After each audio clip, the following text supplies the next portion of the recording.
सभी को मेरा नमस्कार। मैं अमित आप सभी का स्वागत करता हूं अपने YouTube चैनल मैथ्स ई क्लासेस में। तो आपके कहे गए अनुसार या आपके अनुसार मैं मेंसुरेशन पढ़ा रहा हूं। आप ही लोगों ने बोला था मेंसुरेशन पढ़ाने के लिए, तो मेंसुरेशन में मैंने एक क्लास आपको बता दिया हुआ है, एक क्लास पढ़ा दिया हुआ है। आज उसकी दूसरी क्लास होगी और डे फर्स्ट में जो मैंने आप लोगों को पढ़ाया था वो पढ़ाया था क्यूब यानी घन। उसके बेसिक से सवाल, इम्पोर्टेंट सवाल जितने भी आए थे मैंने सब बता दिया। आज का जो मेरा टॉपिक होगा वो होगा घनाभ, क्यूबायड। ये भी इम्पोर्टेंट टॉपिक है। तो चलिए टॉपिक शुरू करने से पहले मैं आपसे ये कहूँगा कि भाई आप लोग ज़्यादा से ज़्यादा लोगों को शेयर कर दीजिए। भाई सभी को राधे राधे, सभी को मेरा नमस्कार, सभी को राधे राधे। आप लोग ज़्यादा से ज़्यादा लोगों को शेयर कर दीजिए और जितने लोग जुड़ रहे हैं तुरंत पहले लाइक के बटन को तोड़ देंगे और भाई थोड़ा सा वायरल कर दो मेरा वीडियो। ठीक, अगर आपको लगे कि मैं सही चीज़ पढ़ाता हूँ, आपको समझ में आता है, तो इस वीडियो को पूरा जहर की तरह फैला दो, पूरे प्रदेश में आप फैला दो। ठीक, ज़रूरतमंदों के पास पहुँच जाए। तो आज मेरा जो टॉपिक होगा वो होगा क्यूबॉइड। क्या होगा? क्यूबॉइड होगा। क्यूबॉइड मतलब घनाभ। तो कहा जाता है कि ऐसी ज्यामितीय आकृति, या ऐसे कहोगे ऐसी त्रिआयामी ज्यामितीय आकृति जिसकी लंबाई, चौड़ाई और ऊंचाई तीनों अलग अलग हो। जिसकी लंबाई, चौड़ाई और ऊंचाई तीनों क्या हो? अलग अलग हो, उसे कहते हैं घनाभ, या वह घनाभ होता है। क्या बोला? कि लंबाई, चौड़ाई और ऊंचाई तीनों क्या क्या हो? अलग अलग हो। भाई L भी अलग, B भी अलग और H भी अलग। इसकी लंबाई L मान लें, चौड़ाई इसकी B मान लें और ऊंचाई H मान लें। क्लियर? फिर इसके बाद बोला जाता है कि घनाभ के दो संलग्न भुजाओं के बीच का कोण। कल एक लोगों ने पूछा भाई संलग्न भुजा, संलग्न भुजा का मतलब ये जो दो भुजाएं एक दूसरे से मिलती हैं उनके बीच का जो कोण होगा वो 90 अंश का। जैसे ये वाली भुजा संलग्न है, ठीक, तो इनके बीच का जो कोण होगा वो कितना होगा? 90 अंश का होगा। फिर अगला सवाल ये होता है भाई इसमें कितने फलक? घन वाला पूरा याद रखना। कितने फलक? 6 फलक। 6 फलक,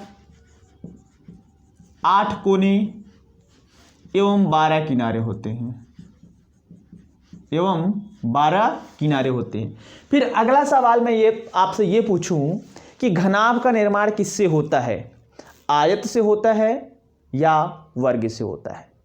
तो घनाभ का निर्माण आयत से होता है, जबकि घन का निर्माण किससे होता है?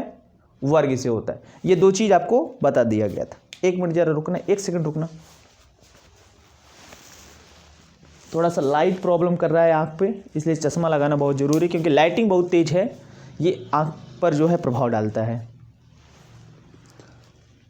तो मैंने बोला कि ये जो घनाभ है इसका निर्माण किससे होता है? इसका निर्माण आयत से होता है। क्लियर? ये बात आपको समझ में आ गई। फिर इसके बाद कहा जाता है कि घनाभ में अगर कोई अधिकतम लंबाई वाली छड़ रखी जाए, कल भी ये बोला था, आज भी बोल रहा हूं, घनाभ में या घनाभ के आकार के कमरे में अगर अधिकतम लंबाई वाला कोई छड़ रखा जाए तो उस छड़ की लंबाई उसके विकर्ण के बराबर होती है। उस छड़ की लंबाई उसके विकर्ण के बराबर होती है। क्लियर? अब फार्मूले की तरफ चलते हैं। फार्मूली में लिखूंगा, फार्मूला नहीं फार्मूली। तो कहा जाता है घनाभ का जो आयतन होता है, घनाभ का आयतन, वॉल्यूम ऑफ क्यूबॉइड,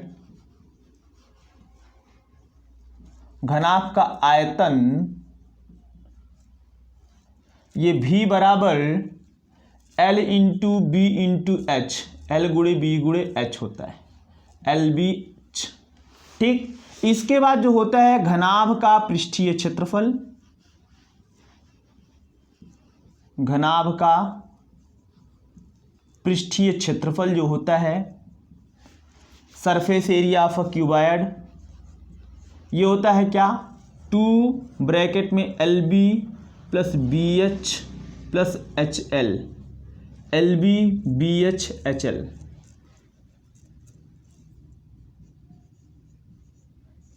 ठीक, ये है आपका क्या? घनाभ का संपूर्ण पृष्ठीय क्षेत्रफल।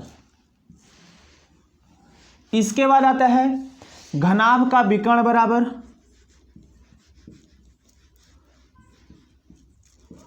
घनाभ का विकर्ण डी बराबर diagonal of cuboid equal to root में लंबाई का वर्ग धन चौड़ाई का वर्ग धन ऊंचाई का वर्ग। क्या होता है? लंबाई का वर्ग धन चौड़ाई का वर्ग धन ऊंचाई का वर्ग। ये 3 बेसिक फार्मूले हैं और ये 3 बेसिक फार्मूले बहुत ही इंपॉर्टेंट हैं। बिना इसके तो आप कुछ कर नहीं सकते हो। क्लियर? तो आप लोग फटाफट नोट कर लीजिए या स्क्रीनशॉट ले लीजिए। नोट करिए या स्क्रीनशॉट लीजिए, जो भी करना है जल्दी करिए।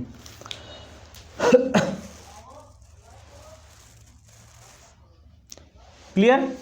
इसके बाद कहा जाता है कि अगर मान लो भाई कोई घनाभ है, क्या है?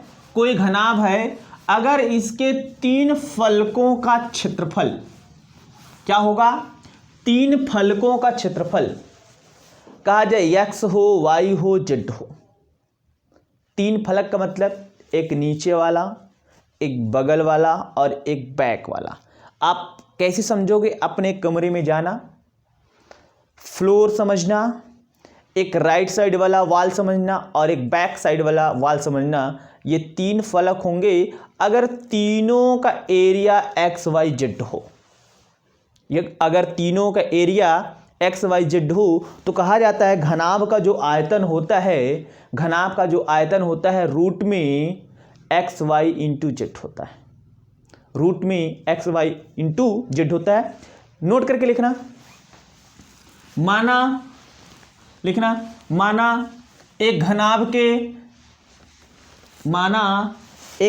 के 3 फलकों का क्षेत्रफल, माना एक घनाभ के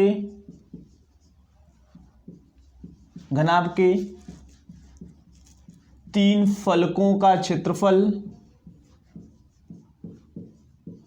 3 फलकों का क्षेत्रफल एक्स वाई व जेड हो, एक्स वाई व जेड हो। तो पहला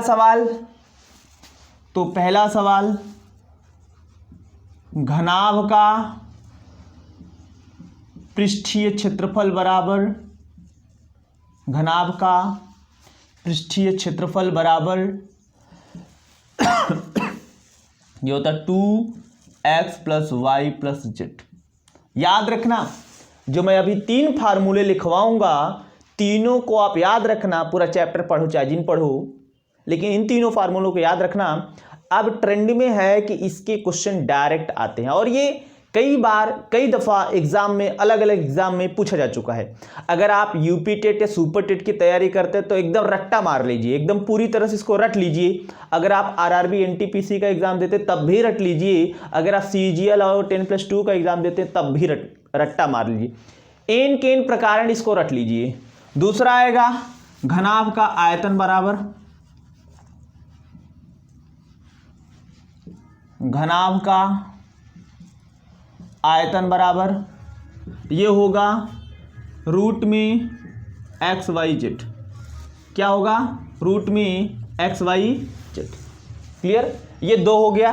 तीसरा क्या है उसको बताता हूं। तीसरा क्या होगा उसको बताता हूं। ये नोट कर लीजिए कि अगर एक घनाभ के 3 फलकों का क्षेत्रफल एक्स वाई व जेड हो तो घनाभ का पृष्ठीय क्षेत्रफल क्या होगा? 2 ब्रैकेट में एक्स + वाई + जेड और घनाभ का आयतन क्या होगा? एक्स वाई जेड रूट में। क्लियर? अब इसके बाद आपको नोट क्या लिखना है? ठीक, नोट क्या लिखना है? एक दूसरा नोट लिखना। आगे लिखिए, माना एक घनाभ जिसकी लंबाई चौड़ाई व ऊंचाई क्रमशः, माना एक घनाभ जिसकी लंबाई चौड़ाई व ऊंचाई क्रमशः, माना एक घनाभ जिसकी लंबाई चौड़ाई व ऊंचाई क्रमशः, लंबाई चौड़ाई व ऊंचाई क्रमशः L, B एवं H है, L, B एवं H है, तथा घनाभ का पृष्ठीय क्षेत्रफल, घनाभ का पृष्ठीय क्षेत्रफल यस, पृष्ठीय क्षेत्रफल यस एवं आयतन भी हो तो ये स्टार बना लेना भैया, है ना। अभी नहीं, एग्जाम में जब आएगा तब आपको समझ में आएगा कि मैं सही बोल रहा था कि गलत बोल रहा था। मैंने क्या बोला कि मैंने यही बोला कि माना एक घनाभ जिसकी लंबाई, चौड़ाई व ऊंचाई क्रमशः L, B व H है एवं घनाभ का पृष्ठीय क्षेत्रफल यस तथा आयतन भी है, तो अब तो में क्या करना है, तो में कहा जाता है कि 1/v बराबर 2/s ब्रैकेट में 1/L plus 1/b plus 1/h। ये याद रखना है, रट्टा मार लेना, रट्टा एकदम, ये जब भी आएगा तो यही आएगा। इसको पूरी तरह से रट लेना, जुबान पर होना चाहिए, ठीक। अगर आपको मैथ्स में अच्छा स्कोर करना है तो कुछ चीज़ों को रटना पड़ेगा, बिना रटे आप कर नहीं सकते हो। कॉन्सेप्ट तो आना ही आना है, लेकिन कुछ चीज़ों को अगर आप रट लेते हो तो कैलकुलेशन को आसान बना देगा, डायरेक्ट हम आंसर टिक कर सकते हैं। नोट करिए, फिर आगे लेकर चलते हैं। क्लियर। अब अगला फार्मूला ये देखो 3 हो गया, ये 3 जो डायरेक्ट फार्मूले ही आ सकते हैं। अगला जो पॉइंट होगा वो होगा कि अगर कोई घनाभ के आकार का कमरा है तो कमरे के चारों दीवारों का क्षेत्रफल क्या होगा। क्या बोला, यदि कोई घनाभ के आकार का कमरा है तो कमरे के चारों दीवारों का क्षेत्रफल क्या होगा।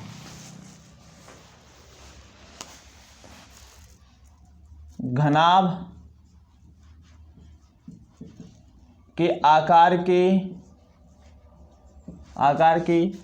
कमरे के चारों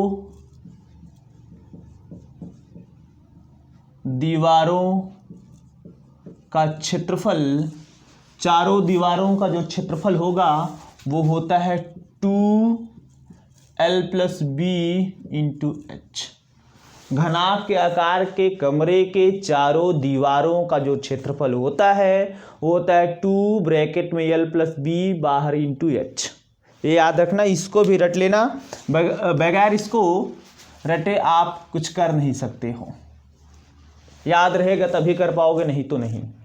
अब देखो इसका क्रिएशन, फॉर्मेशन बना कहाँ से, इस चीज़ को जानना है।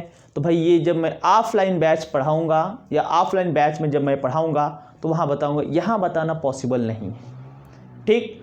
डेरिवेशन मैं यहाँ नहीं बता सकता, ऑफलाइन बैच में इसका डेरिवेशन बता सकता हूँ कि आया तो कहाँ से आया और क्यों आया। क्लियर। ये आपके सारे बेसिक से फार्मूले थे, सभी फार्मूलों को रट्टा मार लीजिएगा, आपका 1-2 प्रश्न आसानी से हल हो जाएगा।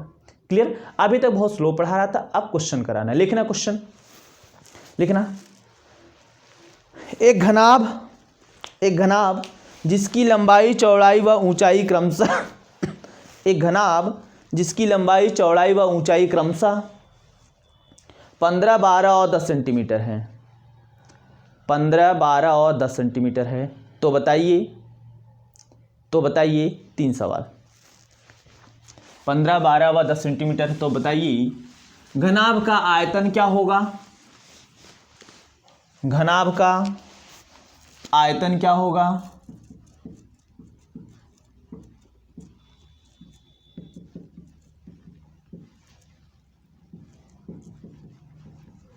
पहला सवाल क्या बोला, घनाभ का आयतन क्या होगा। दूसरा, घनाभ का संपूर्ण पृष्ठीय क्षेत्रफल क्या होगा। तीसरा, घनाभ के विकर्ण की लंबाई क्या होगी। घनाभ के विकर्ण की लंबाई क्या होगी। क्लियर। अब देखो क्वेश्चन हो गया, अब आपको सॉल्व करना है। बोला कि लंबाई 15 सेंटीमीटर, चौड़ाई 12 सेंटीमीटर और ऊंचाई 10 सेंटीमीटर है। तो जो घनाभ का आयतन होता है वो होता है L into B into H. तो लंबाई कितना 15, चौड़ाई कितना 12, ऊंचाई कितना 10। तो 15 बराबर हमें 180 और गुणे ये 10 बराबर ये 1800 सेंटीमीटर क्यूब, 1800 सेंटीमीटर क्यूब। इसके बाद घनाभ का जो संपूर्ण पृष्ठीय क्षेत्रफल होता है वो होता है 2LB plus BH plus HL बराबर 2L कितना है 15, B कितना है 12, यानी 15 गुणे 12, 15 गुणे 12 प्लस BH 12, B कितना 12, H कितना 10, 12 गुणे 10 प्लस HL, H कितना 10 और L कितना 15, 10 गुणे 15। क्लियर। तो ये आपका हो जाएगा, ये आपका होगा 2 तो बाहर रहेगा ही रहेगा। 15 बार हमें 180 प्लस 12 दहा में 120 प्लस 10 15 में 150। इसको जोड़ेंगे तो ये हो जाएगा कितना 180 20 200 300 450, 2 गुणे 450 यानी ये हो जाएगा 900 और क्षेत्रफल है तो सेंटीमीटर स्क्वायर में। यूनिट ध्यान देना। तीसरा सवाल आपसे ये बोल रखा है कि घनाभ का विकर्ण यानी D बराबर, तो D बराबर क्या होता है L square plus B square plus H square. ठीक। तो L कितना होगा, L है आपका कितना 15, 15 की स्क्वायर धन 12 की स्क्वायर धन 10 का स्क्वायर। तो L हो जाएगा कितना 225, B कितना हो जाएगा 144, ये कितना हो जाएगा 100। तो ये 225 144 269 369 आएगा, ये करणी में 369 आएगा। ठीक। 9 चौक 36, इसको लिख सकते हैं हम क्या, ये हो जाएगा 9 गुणे और ये 9 चौक 36, 9 एक का 9, 9 एक का 9, 9 चौक 36, ये हो जाएगा 3 करणी में 41 सेंटीमीटर। ठीक। कितना हो जाएगा 3 करणी में 41 सेंटीमीटर। तो जिसका जिसका ये आंसर, अभी देखो मैं किसी का कमेंट नहीं देख पा रहा हूँ क्योंकि यहाँ से कमेंट अभी विजिबल नहीं है। तो यहाँ मैं जिसका जिसका देख रहा हूँ, अभी कमेंट बाद में आएगा मेरे मोबाइल में, अगर आता है तो मैं देखता हूँ। तो यहाँ से जो होगा जिसका जिसका आंसर आयतन 1800 सेंटीमीटर क्यूब, पृष्ठीय क्षेत्रफल 900 सेंटीमीटर स्क्वायर और विकर्ण की लंबाई 3 करणी में 41 सेंटीमीटर, जिसका जिसका आया था उसका उसका सही है। क्लियर। आगे नोट करना है। दूसरा सवाल लिखना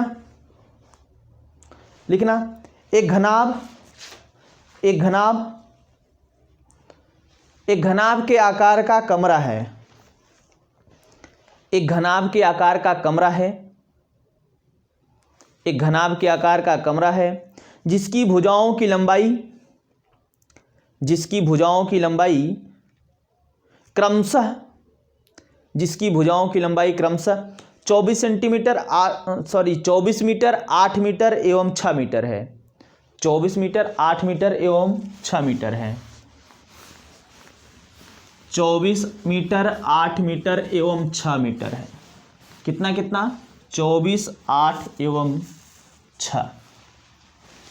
कहने का मतलब लंबाई कितना है 24 मीटर, चौड़ाई कितना है 8 मीटर, ऊंचाई कितना है 6 मीटर।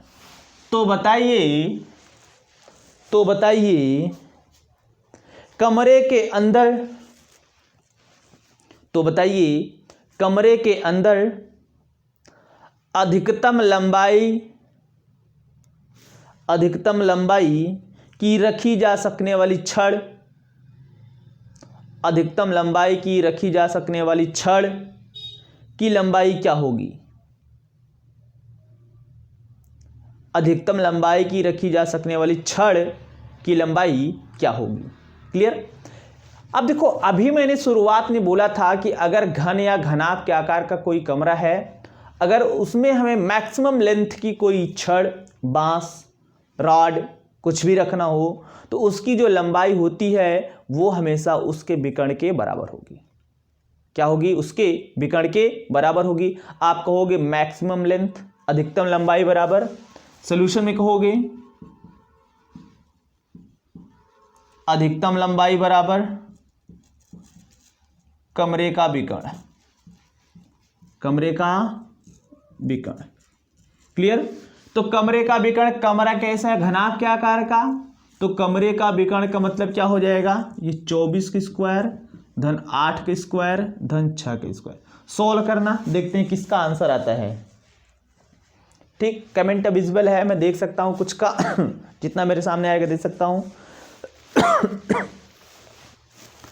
तो जिसका 26 सेंटीमीटर आ रहा है भाई उसका सही है। 26 मीटर जिसका आ रहा है, सॉरी 26 मीटर जिसका आ रहा है उसका सही है। देखना कैसे भाई, 24 की स्क्वायर कितना हो जाएगा, 24 की स्क्वायर 576, 8 की स्क्वायर 64 और 6 की स्क्वायर 36। सुनना जरा, ये 576 को वैसे छोड़ो, 64 और 36 को जोड़ोगे 64 36 100 और 576 में 100 जोड़ोगे कितना हो जाएगा, ये 676। और 676 कौन सी संख्या का वर्ग है, कहोगे 26 का वर्ग है, ये हो जाएगा आपका 26। यानी जो मैक्सिमम लेंथ ऑफ रूम है, सॉरी रॉड है, उसकी लंबाई कितनी होगी, 26 मीटर। कितनी होगी, 26 मीटर। नोट करिए, एक दूसरा क्वेश्चन लिखते हैं। लिखिए, एक घनाभ जिसकी लंबाई चौड़ाई व ऊंचाई क्रमशः, एक घनाभ जिसकी लंबाई चौड़ाई व ऊंचाई में, एक घनाभ जिसकी लंबाई चौड़ाई व ऊंचाई में 5:4:3 का अनुपात है। लंबाई चौड़ाई और ऊंचाई में 5:4:3 का अनुपात है। 5:4:3 का अनुपात है। किसमें, लंबाई में, चौड़ाई में और ऊंचाई में 5:4:3 का अनुपात है। फिर आगे लिखना, यदि घनाभ का पृष्ठीय क्षेत्रफल 2350 सेंटीमीटर स्क्वायर हो तो, यदि घनाभ का पृष्ठीय क्षेत्रफल 2350 सेंटीमीटर स्क्वायर हो तो बताइए घनाभ की लंबाई क्या होगी, घनाभ की लंबाई क्या होगी। क्लियर। इसका जो सरफेस एरिया बोल रखा है वो कितना बोल रखा है भाई, सरफेस एरिया बोल रखा है 2350। ठीक, ये सेंटीमीटर स्क्वायर। तो हमसे क्या बोल रखा है, घनाभ की लंबाई, यानी हमें बताना है घनाभ की लंबाई क्या होगी। ठीक, ये हमसे पूछ रखा है, घनाभ की लंबाई क्या होगी। तो वैसे हल करना, मैं थोड़ा सा हिंट दे देता हूं कि जब कभी भी इस टाइप का सवाल आपके सामने पड़ जाए, ये लंबाई चौड़ाई ऊंचाई में क्या अनुपात दे रखा है, 5:4:3। कहने का मतलब लंबाई कितना होगा 5, चौड़ाई कितना होगा 4, ऊंचाई कितना होगा 3। आप कह सकते हो, आप यहाँ से ऐसे कह सकते हो कि भैया मान लेना लंबाई, इसको यक्स लगा दो, लंबाई कितना 5x, चौड़ाई कितना 4x, ऊंचाई कितना 3x। ठीक, ऐसे मान लो, सबके साथ यक्स लगा दो। क्या लगा दोगे, यक्स लगा दोगे। लंबाई 5 है तो 5x, चौड़ाई 4x, ऊंचाई 3x। और इसका पृष्ठीय क्षेत्रफल पकड़ोगे कहाँ से, इसके पृष्ठीय क्षेत्रफल से, क्योंकि दे रखा है कि इसका जो पृष्ठीय क्षेत्रफल है वो 2350। तो आप बताओ पृष्ठीय क्षेत्रफल का फार्मूला क्या होता है, 2LB + BH + HL। और ये कितना है 2350, कितना है 2350 है। तो 2L लंबाई कितना है भाई 5x गुणे चौड़ाई कितना है 4x धन BH यानी चौड़ाई 4x, ऊंचाई कितना है 3x प्लस ऊंचाई 3x और लंबाई कितना है 5x। देखो भाई हमने कुछ नहीं किया, LB BH HL सब यहाँ से वैल्यू रख दिया और इसकी वैल्यू है कितना 2350। तो आप इसको गुणा करोगे, ये 2 5 चौके 20x स्क्वायर, भाई x का x में होगा तो x स्क्वायर, 4 तियाँ 12x² प्लस 3 पचे 15x² और ये बराबर है 2350 के। किसके? 2350 के। तो ये क्या हो जाएगा आपका ये 2 20 12 32 32 15 47x² इंटू ये 47x² और बराबर ये 2350। तो 47 दूना 94 x² बराबर ये 2350। तो x² बराबर ये 2350 बटा 47। ठीक, इसको हल करेंगे कितनी बार जाएगा? 6 36 बार जाएगा। भाग देना जरा। 5 सते 35 सही है। ये 25 बार जाएगा भाई, भाग देना। कितनी बार जाएगा? 25 बार। तो आप कहोगे कि x² बराबर कितना? x² बराबर 25। तो x बराबर कितना? 5। जब x की वैल्यू 5 आ गई तो आपसे लंबाई पूछा है क्या? तो लंबाई कितना है? 5x है। लंबाई 5x है। कहोगे अतः घनाभ की लंबाई बराबर 5x और 5x की वैल्यू कितना है? 5। ये हो जाएगा 5 पंजे 25 सेंटीमीटर। सेंटीमीटर इसलिए होगा क्योंकि यहाँ क्षेत्रफल सेंटीमीटर स्क्वायर में दे रखा था। क्लियर? समझ में आया ना? आगे नोट करना एक दूसरा सवाल।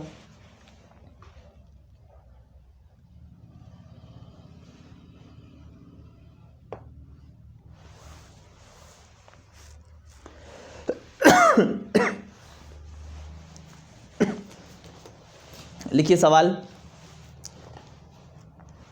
बोले देखो, आज जो सवाल करवाने वाला हूं वो कल की तरह है। कल मैंने कॉन्सेप्ट बता दिया था।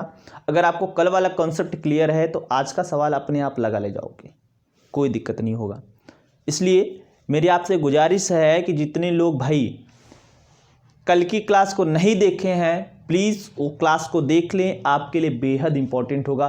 और दूसरी बात ये, जो लोग हमारे यूट्यूब चैनल मैथ्स ई क्लासेस पर नए हैं वो लोग चैनल को सब्सक्राइब जरूर कर लें। यूट्यूब पर सर्च मारिएगा, अगर यहाँ लिंक मिला तो ठीक है, अगर लिंक नहीं मिला तो यूट्यूब पर सर्च मारिएगा मैथ्स ई क्लासेस, वहाँ पर मेरा चेहरा दिखेगा, उस चेहरे वाले फ़ोटो पर क्लिक करना भाई और चैनल को सब्सक्राइब कर लेना। लिखना एक सवाल, और जो सवाल होगा वो कल की तरह होगा। लिखना, एक घनाभ के आकार की पानी की टंकी है।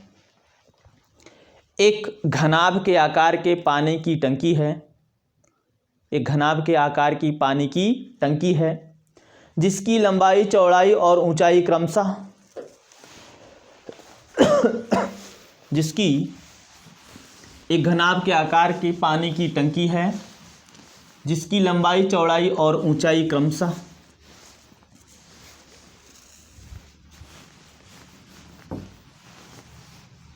जिसकी लंबाई चौड़ाई ऊंचाई क्रमशः 2 सही 2/5 2 सही 2/5 मीटर, चौड़ाई है 1 सही 3/4 मीटर और ऊंचाई है आपका कितना? आधा मीटर यानी 1/2 मीटर। तो बताइए टंकी की क्षमता क्या है लीटर में? तो बताइए टंकी की क्षमता लीटर में क्या है? तो बताइए टंकी की क्षमता लीटर में क्या है? देखो, इसमें से मैक्सिमम लोग आंसर बताने वाले होंगे क्योंकि वो कल पढ़े थे। तो जिसका आंसर 2100 लीटर आ रहा है उनका सही है। 2100 लीटर वाले सही है। देखना कैसे। तो मैंने बोला था कि जब भी आपसे ये क्षमता पूछे, क्षमता लीटर में पूछे, तो भाई आप क्या करना है, उस टंकी का आयतन निकाल लेना। तो टंकी का जो वॉल्यूम होता है वो होगा, ये घनाभ के आकार का है, जब घनाभ के आकार का टंकी है तो इसका जो आयतन होगा L × B × H होगा। ठीक, ये लंबाई आपका है 2 सही 2/5, चौड़ाई कितना है 1 सही 3/4 और ऊंचाई कितना है आधा। ठीक, इसको सीधा करोगे 5 दूना 10 2 12/5, इसको करोगे 4 × 4 3 7/4 और इसको करोगे 1/2, ये 4 तियाँ 12, कितना हो जाएगा 12 और ये 3 सते के ऊपर का ऊपर गुणा करना, 3 सते 21 × 1 = 21 और बटा 5 दूना 10, ये मीटर क्यूब आएगा, क्योंकि ये सब मीटर में भी दे रखे थे। किस में दे रखे थे? मीटर में। तो कल मैंने आपको बताया था कि भाई 1 मीटर क्यूब बराबर 1000 लीटर, 1 मीटर क्यूब बराबर 1000 लीटर। इसी में 1000 से गुणा कर देंगे। 1000 से अगर गुणा करते हैं तो 1 जीरो से 1 जीरो कटा, 21 गुणे 100 बराबर 2100 लीटर। यानी टंकी की क्षमता कितनी है? 2100 लीटर। टंकी की क्षमता क्या है भाई? 2100 लीटर। याद है ना? ठीक, नोट करिए। अगला सवाल बोलता हूं।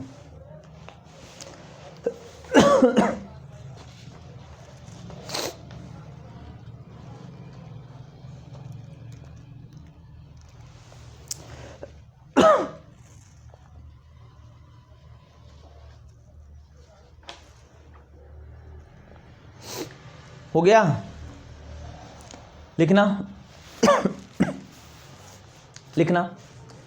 एक दीवार की लंबाई, चौड़ाई और ऊंचाई क्रमशः, एक दीवार की लंबाई, चौड़ाई और ऊंचाई क्रमशः 12 मीटर, 24 सेंटीमीटर और 15 मीटर है। ध्यान देना यूनिट, अगर यूनिट नहीं ध्यान दोगे गलत कर जाओगे।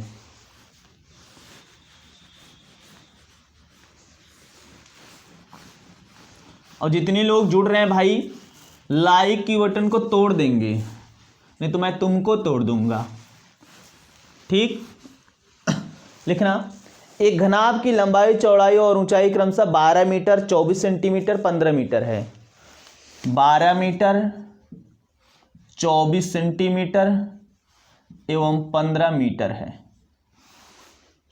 कितना? 12 मीटर, 24 सेंटीमीटर एवं 15 मीटर है। आगे लिखना। इस दीवार को बनाने में, इस दीवार को बनाने में, इस दीवार को बनाने में 24 सेंटीमीटर, 24 सेंटीमीटर गुणे 20 सेंटीमीटर गुणे 15 सेंटीमीटर, इस दीवार को बनाने में 24 सेंटीमीटर गुणे 20 सेंटीमीटर गुणे 15 सेंटीमीटर नाप के, 24, 20, 15 सब सेंटीमीटर, सब गुणे में है, नाप के कितने ईंटों की आवश्यकता पड़ेगी? कितने ईंटों की आवश्यकता पड़ेगी? क्लियर? तो देखो, हमसे पूछा है कि नंबर ऑफ ब्रिक्स, ईंटों की संख्या, ईंटों की संख्या। तो ईंटों की संख्या कैसे निकलेगी जरा आप ध्यान दो। क्या आपके यहां ईंट इस प्रकार से आता है क्या?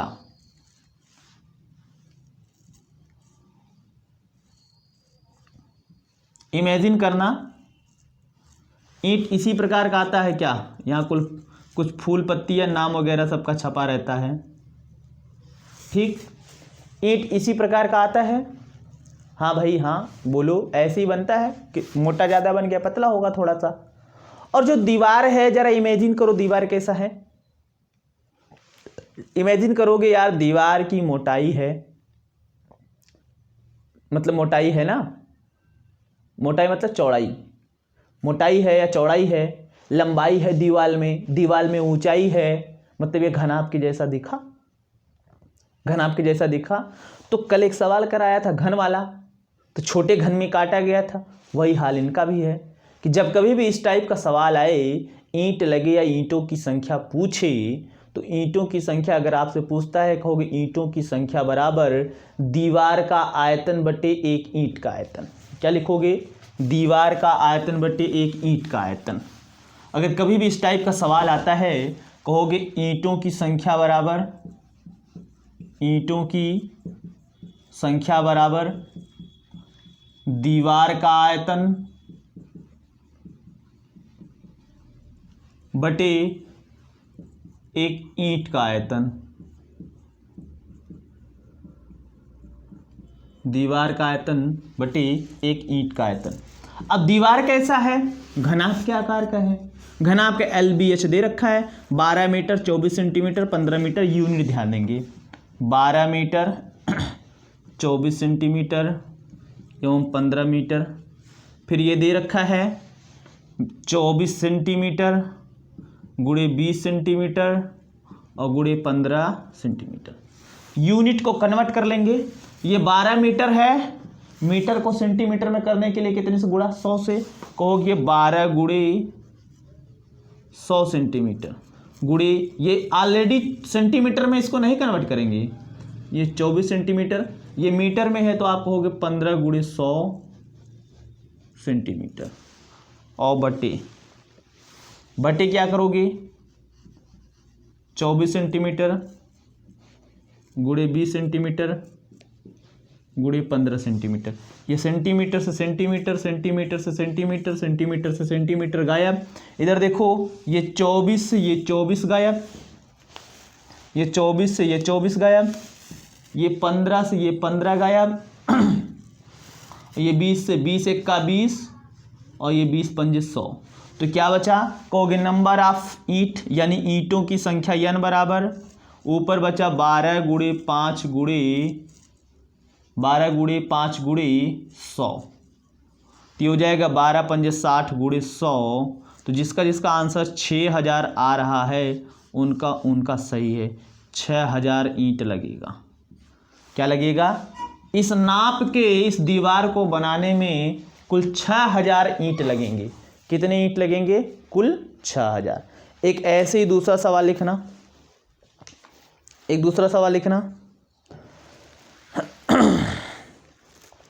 आगे लिखना एक दीवार जिसकी लंबाई चौड़ाई और ऊंचाई क्रमशः, एक दीवार जिसकी लंबाई चौड़ाई और ऊंचाई क्रमशः 18 मीटर, 15 मीटर और 12 मीटर है। 18 मीटर 15 सेंटीमीटर। फिर से, एक दीवार जिसकी लंबाई चौड़ाई और ऊंचाई क्रमशः 18 मीटर, 15 सेंटीमीटर और 12 मीटर है। कितना 18 मीटर 15 सेंटीमीटर एवं 12 मीटर है। इस दीवार को बनाने में 20, 15 एवं 10, यानी इसको लिख सकते हो, लिख रहा हूँ, इस दीवार को बनाने में 20 सेंटीमीटर गुणे 15 सेंटीमीटर, 20 सेंटीमीटर गुणे 15 सेंटीमीटर एवं 10 सेंटीमीटर नाप वाले, 20 सेंटीमीटर 15 सेंटीमीटर एवं 10 सेंटीमीटर नाप वाले कुल कितने ईंट लगेंगे, कुल कितने ईंट लगेंगे। आगे लिखना, जबकि दीवार को बनाने में 10%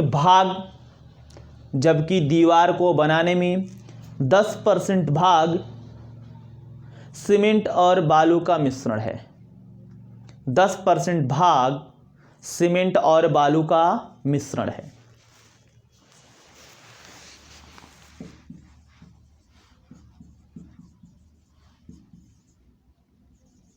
ठीक, कितना परसेंट बालू सीमेंट का मिश्रण है, 10%।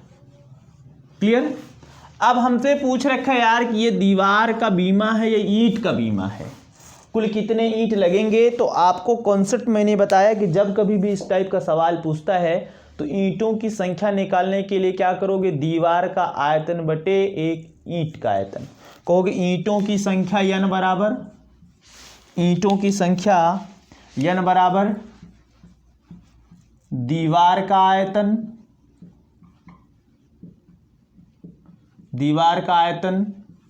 बटे एक ईंट का आयतन। लेकिन मामला यहां फंस जाता है।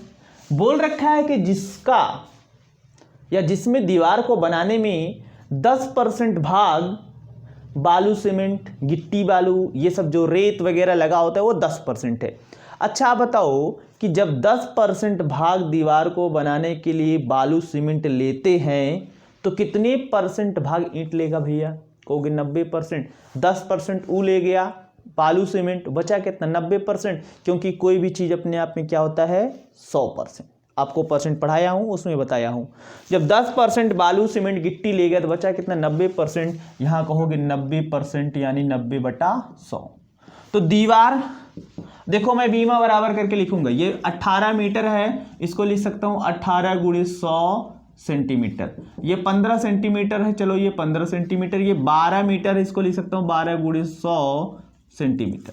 तो ये हो जाएगा 18 × 100 सेंटीमीटर, फिर ये 15 सेंटीमीटर, फिर ये 12 × 100 सेंटीमीटर बटे ये है 20 सेंटीमीटर, 15 सेंटीमीटर एवं 10 सेंटीमीटर। 90% है, इसका मतलब 90/100। बाकी कैलकुलेट कर लो। कैलकुलेशन में देखते हैं किसका आंसर सही आता है। जिसका जिसका आंसर 97-20 आ रहा है उसका सही है, या अभी जिसका जिसका आंसर 97-20 आएगा उनका सही है। देखो कैसे, ये सेंटीमीटर से खत्म, ये सेंटीमीटर इससे, ये सेंटीमीटर इससे, ये 15 इससे और नहीं कट रहा है। ये 20 × 20, 20 × 5 100, ये 100 इस 100 से, ये 0 इस 0 से, ठीक। बाकी ऊपर क्या बचा? ऊपर ये 18 बचा, ये 5 बचा, और इधर इधर इधर ये 12 बचा, ठीक। और ये 9 बचा। गुणा कर लेना, 9720 आएगा। कितना आएगा? 9720 ईंट आएगा। गुणा कर लीजिए। क्लियर है? बोलो भाई, इतनी बात समझ में आई? तो चलिए, आज थोड़ा सा कुछ काम है, इसलिए आज मैं आप लोगों को बस इतना ही बताऊंगा। अभी इसकी एक क्लास और लेकर आऊँगा, इसकी मतलब घनाभ की। अभी आपको घनाभ की एक और क्लास लेके आऊँगा, उसमें अभी घनाभ के जो बचे हुए सवाल हैं उसको करवा दूँगा। लेकिन आपका एक काम है भैया कि सबको शेयर कर दो, सबको जगा दो, ये जहर की तरह सबके अंदर डाल दो। जहर की तरह डालोगे तभी उबाल मारेगा, तभी नंबर मैथ में ला पाओगे।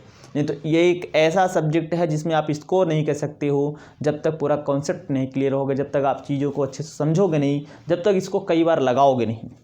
हिंदी थोड़ी है कि रट लोगे, चलो संस्कृत थोड़ी है कि माहेश्वर सूत्र रटा काम हो गया, ठीक। इसको कॉन्सेप्चुअल समझना पड़ेगा। कोई चीज़ आ रहा है तो क्यों आ रहा है। आपका काम है भाई ज़्यादा से ज़्यादा लोगों को फैला देना, इतना तो मेरे लिए कर सकते हो फीडबैक देने के लिए।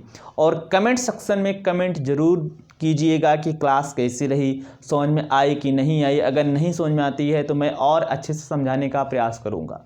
जो लोग वीक लोग हैं, जो मैथ में कमज़ोर हैं भाई, उनके लिए मैं हूँ। अगर मैथ सीखना चाहते तो मैं हूँ, उनको मैं सिखा दूँगा, ठीक। आपका काम है ज़्यादा से ज़्यादा लोगों को शेयर करना और लाइक की बटन को तोड़ देना, ठीक। आज के लिए बस इतना ही। Okay, thank you, all the best.